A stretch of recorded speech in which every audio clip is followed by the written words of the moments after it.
Hello बच्चों, स्वागत करता हूं अपने YouTube channel online strong study पर। बच्चों, हम एक ऐसी टॉपिक पढ़ने वाले हैं जहां से 5 नंबर फिक्स है। ये डेरिवेशन यहाँ से 5 से 6 नंबर आता है और हर साल आता है।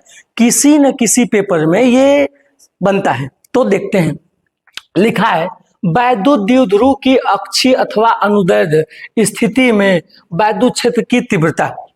ये क्या चीज है? पहले वैद्युत द्विध्रुव क्या होता है हम लोग समझ लेते हैं कि वैद्युत द्विध्रुव क्या है। वैद्युत द्विध्रुव क्या है भाई? एक ठो माइनस आवेश रहे, एक ठो प्लस आवेश रहे और दोनों परिमाण में समान हो, उनको पास पास रख दें तो उसको हम कहते हैं वैद्युत द्विध्रुव। वैद्युत द्विध्रुव हम आपको दिखाते हैं कि वैद्युत द्विध्रुव कैसे बनता है। आपको दिखाते हैं कि वैद्युत द्विध्रुव क्या होता है और कैसे बनता है। आइए देखिए बच्चों, यहाँ पर एक आवेश है ऐसे और एक आवेश यहाँ पर है ऐसे, ठीक। यहाँ पर रखा हुआ है माइनस क्यू और यहाँ पर रखा हुआ है प्लस क्यू और इनके बीच की जो दूरी है बच्चों, इनके बीच की जो दूरी है वो 2l है। कितनी है? 2l। एक ठो माइनस क्यू, एक ठो प्लस क्यू और इनके बीच की दूरी कितनी है? 2l, यानी अत्यंत करीब रखे हुए हैं। इसको कहते हैं वैद्युत द्विध्रुव। क्या बोलते हैं? वैद्युत द्विध्रुव। तो वैद्युत द्विध्रुव की परिभाषा है दो समान परिमाण किंतु विपरीत प्रकृति के आवेशों को काफी पास पास रखने से बने निकाय को वैद्युत द्विध्रुव कहते हैं। अब इसके अक्षीय स्थिति में एक होती है अक्षीय स्थिति, एक होती है निरक्षीय स्थिति। जैसे इधर है, अगर हमें इधर वैद्युत क्षेत्र की तीव्रता निकालनी है तो अक्षीय स्थिति, और उधर निकालनी है ऐसे इधर निकालनी है तो निरक्षीय स्थिति। जैसे हम आपको बताएं, ऐसे है ऐसे, या मान लीजिए ऐसे, इधर निकालनी है तो अक्षीय स्थिति और इधर निकालनी है तो निरक्षीय स्थिति। ऐसे है, इधर निकालनी है तो अक्षीय और इधर निकालनी है तो निरक्षीय।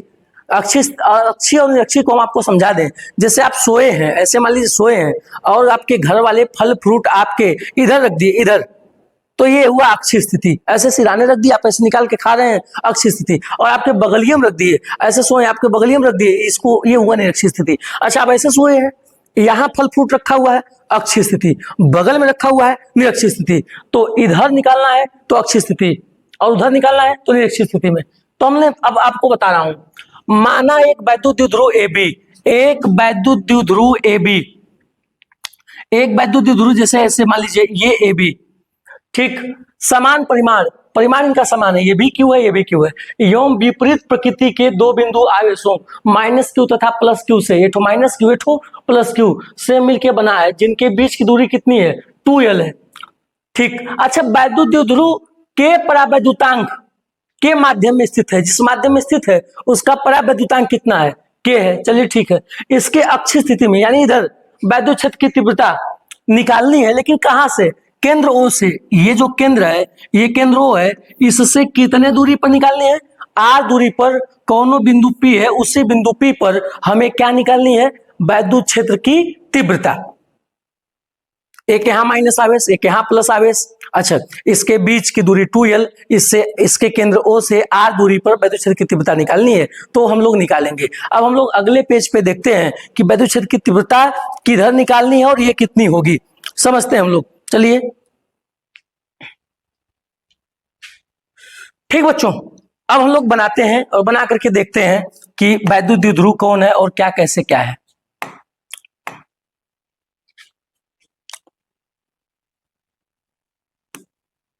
आइए बच्चों, हम लोग देखते हैं कि वैद्युत द्विध्रुव क्या कैसे बनेगा और क्या कैसे क्या है।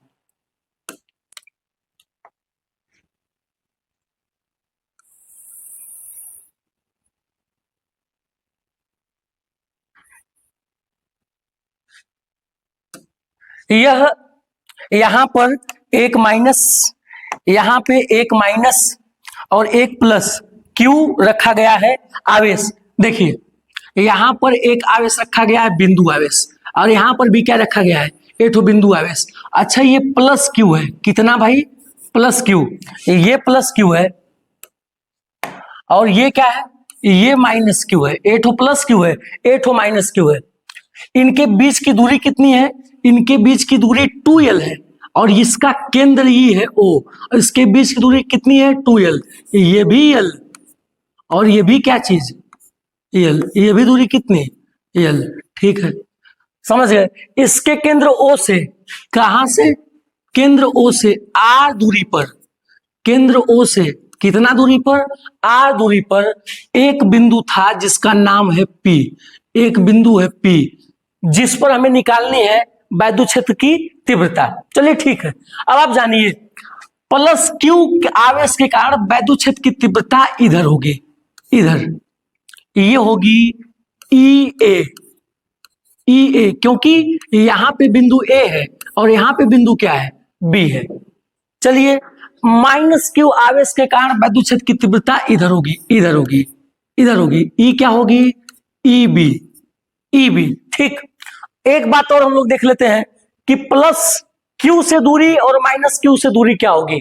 तो माइनस क्यू से दूरी तो ये होगी, अच्छा ये दूरी आर है, ये दूरी यल है और ये दूरी आर है, तो क्या हो जाएगी, ये दूरी आर प्लस क्या हो जाएगी, यल, यहां से लेके यहां तक। ठीक, और भाई हाई दूरी कितनी हो जाएगी, ये दूरी कितनी हो जाएगी, ये दूरी हो जाएगी, पूरी दूरी आर है और ये दूरी यल है, तो ये दूरी होगी आर माइनस यल, ये दूरी कितनी होगी, आर माइनस यल। मैं कहां लिखूं, कहीं लिख दे रहा हूं, यहां लिख दे रहा हूं, आर माइनस यल, अरे ये दूरी है यहां से लेके यहां तक। ठीक है, अब हम समझते हैं, पहले लिख लेते हैं, हम लिखेंगे प्लस क्यू से बिंदु पी की बीच की दूरी, प्लस क्यू आवेश से बिंदु पी के बीच की दूरी हम लोग देखते हैं कि ये कितनी है।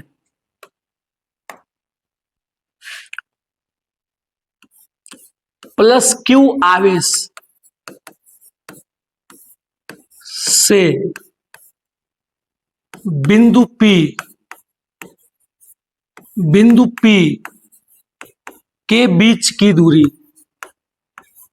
के बीच की क्या चीज, दूरी। भाई ये दूरी कितनी है, ये दूरी ये है, कितनी है, ये दूरी है यही R minus L, R minus क्या चीज, यल। ठीक, माइनस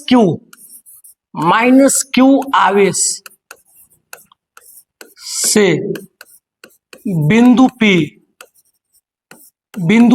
के बीच की दूरी,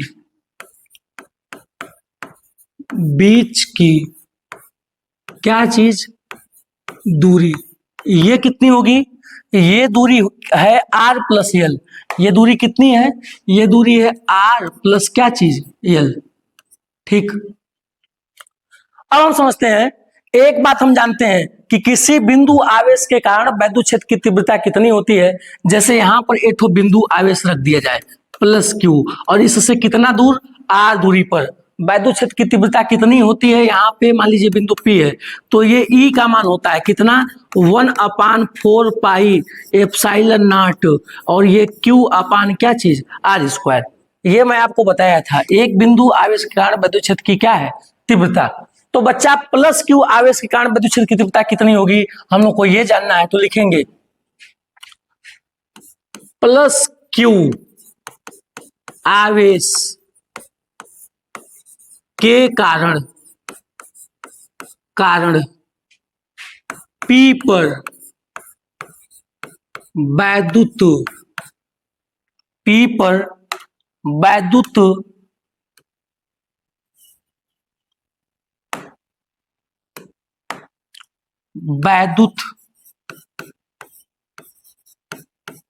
क्षेत्र की तीव्रता, वैद्युत क्षेत्र की क्या चीज भाई, तीव्रता, ये कितनी होगी, इसी फार्मूले के हिसाब से आप लिख लीजिए, ये होनी चाहिए E इज इक्वल टू, आप लिखिए E और इसके बाद A लिख दीजिए कि A मतलब बिंदु A पर है प्लस क्यू आवेश, तो इसके कारण जो तीव्रता है वो, तो E A is equal to, ये कितनी होगी, वेक्टर लिख दीजिए, vector E A is equal to 1/4 pi epsilon naught के क्यू अपान, दोनों के बीच की दूरी आर, लेकिन यहाँ पे क्या है, आर माइनस यल, तो आप लिखिए आर माइनस क्या चीज, यल का होल स्क्वायर। और यहाँ बता दीजिए कि वैद्युत क्षेत्र की तीव्रता किधर होगी। भाई जानते हैं वैद्युत क्षेत्र की तीव्रता किधर होगी, एपी दिशा में। किस दिशा में, एपी दिशा में। तो आप लिखिए कि वेक्टर एपी दिशा में। ठीक भाई, इधर तीर लगी है तो इधर दिशा बताना जरूरी है। अब हम देख लेते हैं कि माइनस क्यू आवेश के कारण कितना होगा। हम लिख लेते हैं माइनस क्यू आवेश के कारण, माइनस क्यू आवेश के कारण बिंदु P पर वैद्युत क्षेत्र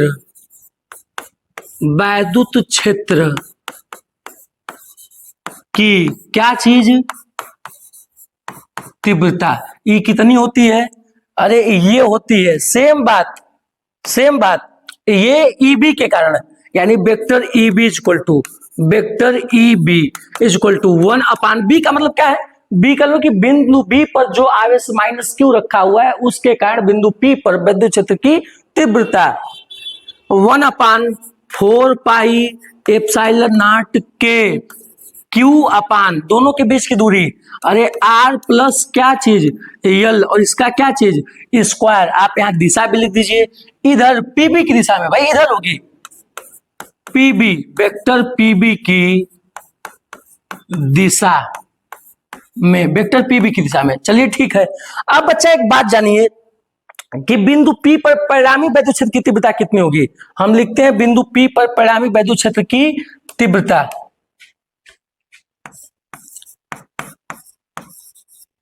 बिंदु P पर परिणामी वैद्युत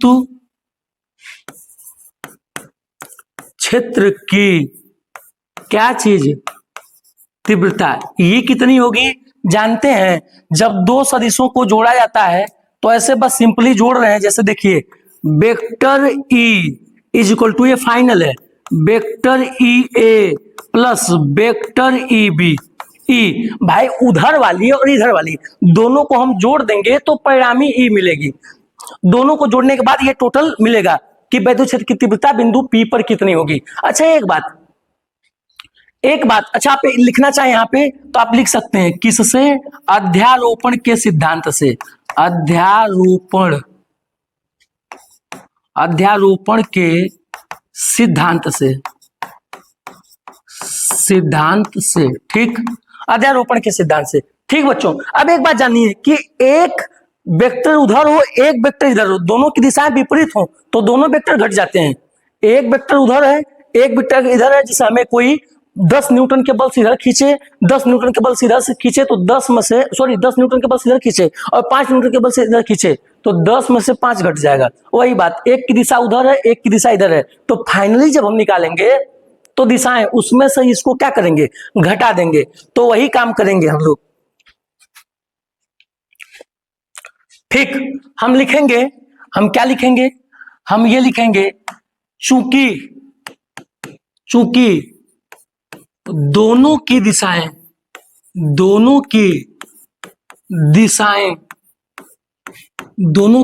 क्या हैं? विपरीत है।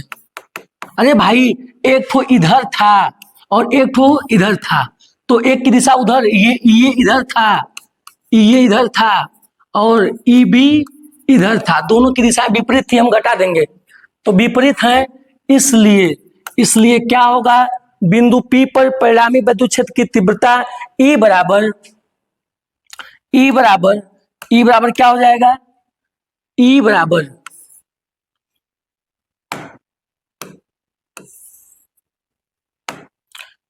क्या होगा बच्चा? E बराबर ये होगा, E बराबर ई ए माइनस ई क्या चीज, बी, ई ए माइनस ई बी। आप ई ए और ई बी का मान रख दीजिए। ई ए और ई बी का मान क्या है आपको बता रहा हूं, मैंने लिखवाया है। ई बराबर ई ए का मान 1/4 पाई एप्सिलॉन नॉट के और 1/4 पाई एप्सिलॉन नॉट के और क्यू अपान क्या चीज, आर माइनस यल का whole square minus 1/4 pi epsilon naught के और Q upon R plus L का क्या चीज, होल स्क्वायर। ठीक, अब बच्चों देखो कॉमन दिख रहा है 1/4 pi epsilon not Q, 1/4 pi epsilon not Q, ये कॉमन दिख रहा है तो कॉमन लीजिए, कॉमन ले लेते हैं। जैसे देखिए ई बराबर 1/4 पाई एप्सिलॉन नॉट के और यहां से क्यू भी कॉमन लीजिए तो क्या बचेगा? 1/r माइनस यल का whole square minus 1/r plus L का क्या चीज, होल स्क्वायर। समझे बच्चा? इसका गुणा 1 में होगा, उसका गुणा 1 में होगा, इन दोनों का आपस में, तो कर लेते हैं। ई बराबर क्या होगा 1/4 पाई एप्सिलॉन नॉट के गुणे क्यू गुणे, इसका गुणा यहाँ कर दीजिए तो r प्लस यल का होल स्क्वायर माइनस का गुणा यहाँ करिए r माइनस यल का होल स्क्वायर बटे हाई आपस में r माइनस यल का स्क्वायर और r प्लस यल का क्या चीज स्क्वायर, ये हम लोग देख लिए। ठीक है, अब इसके बाद क्या होगा, इसके बाद इसका विस्तार करिए, इसका विस्तार करिए। हम लोग लिखेंगे E बराबर 1/4 पाई एप्सिलॉन नॉट के गुणे क्यू गुणे, इसका विस्तार कर लीजिए और ये हो जाएगा R square plus L square plus 2RL minus, ये देखिए R square plus L square minus 2RL। ठीक, और बटे बच्चा ये स्क्वायर सबका है तो स्क्वायर एक बार लगा दीजिए, जैसे r प्लस यल और r माइनस क्या चीज यल और इस पूरे का ही क्या चीज स्क्वायर। ठीक है, ये ब्रैकेट खोल लो बच्चा, ये ब्रैकेट खोलने के बाद क्या होगा आपको दिखा रहा हूं। E बराबर 1/4 पाई एप्सिलॉन नॉट के और गुणे यहाँ पे क्यू गुणे, आप ब्रैकेट खोलिए तो ये हो जाएगा R square plus L square plus 2RL minus R square minus L square plus 2RL। और नीचे वहां देखो बच्चा, नीचे क्या हो जाएगा एक बार प्लस एक बार माइनस, तो पहले का स्क्वायर माइनस क्या चीज दूसरे का स्क्वायर और पूरे का स्क्वायर तो रहने दीजिए ऐसे। बच्चा जो प्लस है और माइनस लोग कट जाएंगे, कौन किससे कटेगा मैं आपको दिखा रहा हूं कौन किससे कट रहा है। देखिए ये आर स्क्वायर प्लस है, ये आर स्क्वायर माइनस है, ये यल स्क्वायर प्लस है, ये यल स्क्वायर क्या है माइनस है, कट जाएंगे। अब बच्चे ये और बच्चे ये, इसको हम लोग देख लेते हैं कि क्या क्या बचे हैं। चलिए आप लिखते हैं, हम लोग